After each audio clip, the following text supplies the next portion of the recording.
Chris could hardly believe it. He had only been sleeping with his headphones on, yet somehow, this ended up saving his life. Although the bug couldn't crawl into his ears, it managed to get into his nostrils. Fortunately, Chris sneezed, blasting the bug out. In the next moment, the bug burrowed straight into Chris's palm. Chris immediately used the headphone wire to tie around his arm, tightening it until his arm turned red. At that moment, hearing the noise, his parents opened the door. Chris explained that a bug had crawled into his hand, but when he looked again, the wound was gone, as if everything that had happened was just a dream. However, the strange events didn't stop there.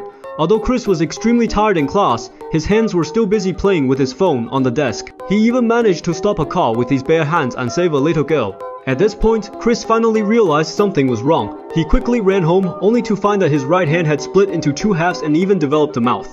The right hand kept repeating, "Failed." This terrified Chris, and he grabbed a knife to stab at it.